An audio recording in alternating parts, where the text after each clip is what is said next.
the Galactic Federation, upgraded to higher levels. Hello there. You are probably aware of the video I made last week, and a new energy coming through. I was unable to pick up on who/they/it was. Yet, certainly, the energy felt very high and very strong.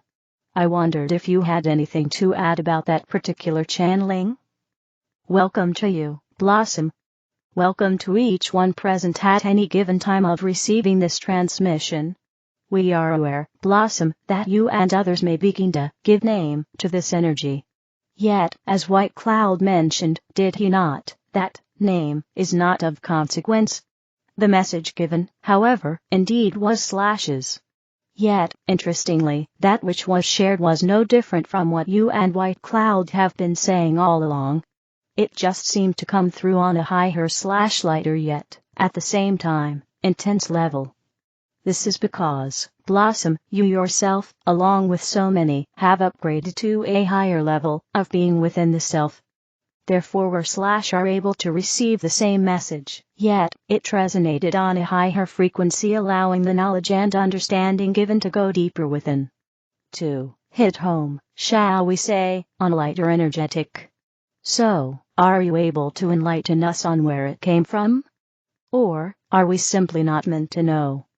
How important is it that you know, Blossom, to you, for you? Not at all, really. Yet, more so for convenience sake, should they show up again. You have found an appropriate label, have you not, and are wanting to check it out with us? Yes. It came to me quite strongly, and it resonated, to call the energy, the messenger. I think there are probably many out there who already go by this name. Yet, it just feels right. The messenger is indeed fitting. How come, though, they/it said, we, and then another time said, I? Some felt it more of a female energy. I felt, if I were to give it gender at all, the energy was more male, even though the voice leaned towards the feminine side. It has just come to me it was both. With the greatest of respect, this is sounding more and more in keeping with how we are to address folk on our planet these days. Again, Blossom, we ask, how much does it matter to you? Again, not much. Just really for clarification for next time. What if next time, the same energy comes through and yet speaks differently than the last time? Then I would politely ask to stop confusing me and stick with the same voice, so we know what's what. Blossom. Yes. The messenger, as we shall from now on address/label this energy, is yours. What is? Consciousness is. Your consciousness. Sometimes you are living lifetime in a female body, another time in a male. When not in either. Or, in these days both. When not in body, where are you? In consciousness. Who is consciousness? Everyone. Everyone, indeed. Yet, also no one, for consciousness simply is. So, when the messenger was speaking, and saying we/I/me, who was it being? It was/as being everyone, yet identifying as someone. Why could it not just identify as consciousness? It was. I think I see. In that it was just picking up on anyone, acting on behalf of everyone. If that makes any sense at all. Indeed, and are you not feeling this very thought about the sentence you have just written? Yes, it seemed rather profound coming from just little old me. And yet, as you are so very aware, Blossom, you are not just little old me. You are consciousness. Playing out as you, at this time. As a human being. Being human at this time. You are also aware of the fact that many aspects of your soul are conducting many other life forms on other planets at the same time. Even to the fact that there are at least 4 or 5 of you coming from the same soul energy as the one you are experiencing now here on Earth. To clarify, meaning 4 or 5 on the Earth plane right now, who are from my same soul self. Yes. Will I, ever meet them? No, for the other yous are experiencing life in its many forms. I am struggling with the word forms. Are you meaning that the other 4 or 5 aspects of my soul down here on planet Earth right now, may not be human form? Wow. I can pick up on you saying, yes. Never thought that. I had accepted there may be more of me as a human yet, not in different form. Yet, as you think about it now, Blossom, does it not make sense for this to be so? Well, on the understanding, we are all one, as in, all life is one energy. Yep. I get that. Yet, I hadn't thought that a part of my soul self may be here experiencing being a tree, or an elephant, or whatever. And now you can think that way. Yep. I guess so, it does make sense. Yet, there are other human me's here also at this time, right? Right. And to answer your earlier question, no, you do not meet up with them.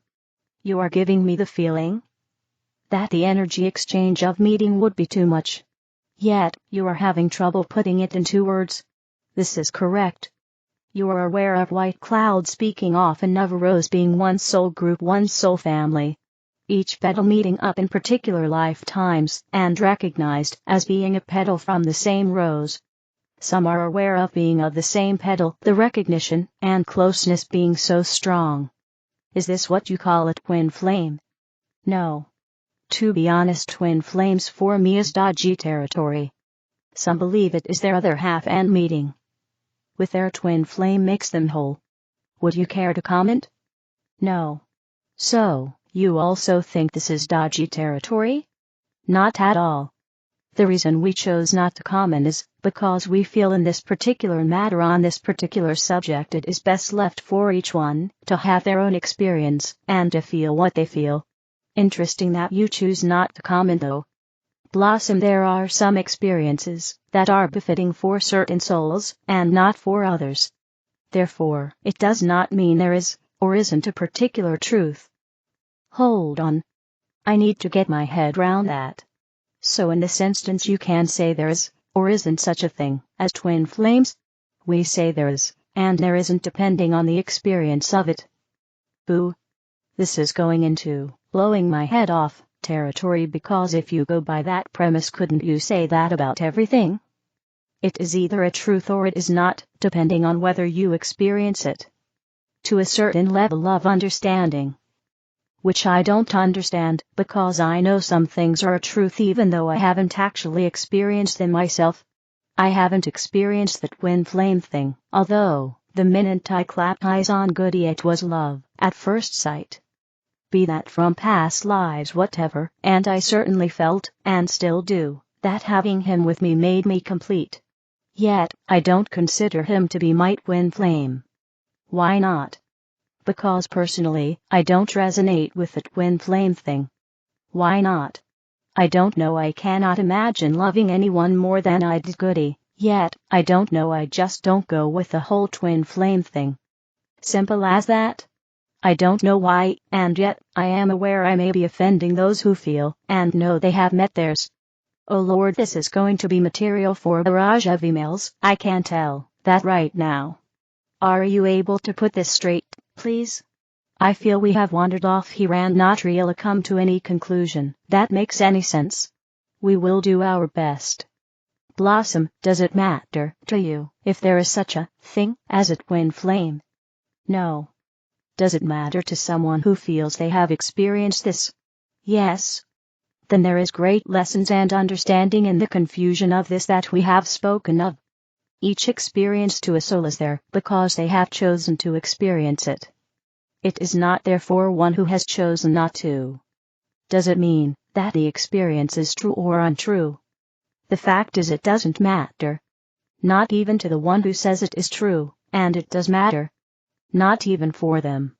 Oh Lord, we are entering into the nothing matters territory, which you have spoken of many times. You know now, and then I just have to leave this be, and this is one of them. Allowing each one to take from this transmission what it has to offer and not shooting the messenger. I tried my best to follow. Years ago, you would have got yourself in quite a pickle about today's chat. Years ago I was not who I am now. How far each one has come. Yep. How far indeed. I feel we would be going round in circles trying to iron this out. Please allow me to bow out gracefully. In gratitude and loving service I am. The compassion of the Sun. As consciousness transforms to a higher level, respect for the divine is replacing the traditional concept of worship. Respect for the works of the Creator springs from the virtue of kindness. It engenders gratitude for life and all that supports life. Heartfelt gratitude and respect for the divine opens up the pathway to the further expansion of a person's consciousness. In the science of spiritual metaphysics, we understand that, along the ascending stairway to unity with the divine, there are stages of cosmic existence to which we will one day return. We came down through those levels on the way to this life, and we will return the same way we came. One day, in the distant future, you will have grown to become one with the consciousness of a planet, then a sun, and then even a galaxy. The souls of Mother Earth and Father Sun are examples of the cosmic levels of existence which await us along our journey home to the divine. To express this in terms of density levels of existence, we live in physical third density, 3D, our souls live in non-physical 5D, the soul of Mother Earth is based in 7D, the Sun is based in 8D, and the galaxy is based in 9D. Beyond the ninth is the Creator, as all levels of existence are contained within the mind of that source. In the year 2012, I was among the few voices who said that the end of the Mayan calendar cycles would be a gateway to a new cycle, and not the end of the world as many feared at the time. End times stories were everywhere, spreading fear for the future, and distracting spiritual seekers from the inspiration in their lives. Today, another version of end of the world fear is circulating. It claims that the Sun is getting ready to go into a calamitous micronova. Some fearmongers get even more creative, and claim there are space arcs, piloted by extraterrestrials, ready to come to our rescue, and take us off planet, to avoid such a fate. They make no mention of what we'd be returning to if the electronic infrastructure of civilization had been fried, but let's not ruin a good scare story by asking common sense questions. Like kindness, common sense is a virtue to nurture. I am reminded of another piece of fear propaganda which also seems to be designed to distract spiritual seekers from their paths. The death trap story started as a work of fiction, and somehow was picked up and promoted as if it was fact. In this scare story, they say that when you die, the white light that beckons you upwards isn't an opening to the brighter light of the spirit realms, it's a trap where your memory will be erased. Oh, really? Well, thank goodness for common sense. If that were true, then the afterlife would be filled with amnesic zombies, when, in fact, your nearest and dearest are perfectly fine with their memories intact, and, somehow, they always turn up for a big reunion on the day you are ready to pass on into their world. People who have had near-death experiences also provide evidence that this scare story is pure fiction. The inhabitants of the afterlife know exactly who they are, and remember what they did during their physical lives. Getting back to the possibility of a life-ending threat from the Sun, here's a question. But first, remember that this one law of the universe. The universe is benevolent, because that is the nature of its creator.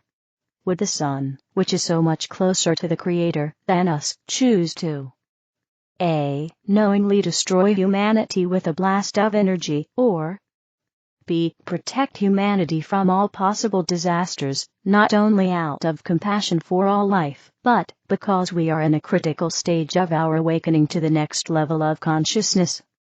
Common sense says that we should stop entertaining ideas from people who think that spreading fear is entertaining. And remember this basic truth. We are children of the Sun. Archangel Michael, God's love streaming to you. Greetings, beloved Owens. We are sending you blessings of love and light in this now moment, and we are inviting you to open your heart to our message for you. Beloved one, God's love is constantly streaming to you. God's love is streaming to you through others. God's love is streaming to you through your experiences. God's love is streaming to you through your body. God's love is streaming to you through your feelings. God's love is streaming to you through your mind. So, what happens when people are unkind to you? Experiences are unpleasant. Your body gets sick, you feel negative emotions, and your mind wanders to the worst-case scenarios of your life. The truth is that your ego is also constantly streaming to you. It is streaming all judgment, attack, lack, scarcity, and the looming threat of death to you. While God is reminding you of your immortality, your ego mind will try everything it can for you to perceive all negativity through others and yourself. As you are interacting with the world of illusion, and you begin to pay attention, you will see when the ego is acting, or when God is acting. What can you do when you see the ego in action through others, or yourself? The first step is to remind yourself that the ego has created your illusion experience, and both the ego and the illusion are not real. Only God and God's world is real. When you notice an unpleasant thought or interaction with your body and others, say in your mind, this is not real. Only God's world is real. It is important not to say this out loud to others, as it will mobilize the ego even more. When you say this is not real, only God's world is real, it begins to remove the power you gave to the ego and the illusion. Then, you will have moments when you feel at peace and in harmony with yourself and your experience. Someone might say, or do something nice or loving. Pay attention to that. This is God acting through you and others to stream His love to you. You are a beloved child of God, and you are beginning to perceive it. You can choose to allow God's love into your life through your thoughts, feelings, words, actions, and interactions with others. You can choose to let God act through you to uplift your world, and to lift you out of the illusion into the higher dimension/heaven on earth. Know that all is well, beloved ones. Welcome home. We are walking beside you, every step of the way. Dear ones, you are loved beyond measure. Always. I am Archangel Michael and I bring you this truth. sorceryofflight.com. The other videos are in the English video playlist. Help me spread the light, click like, share, and subscribe to the channel. Thank you.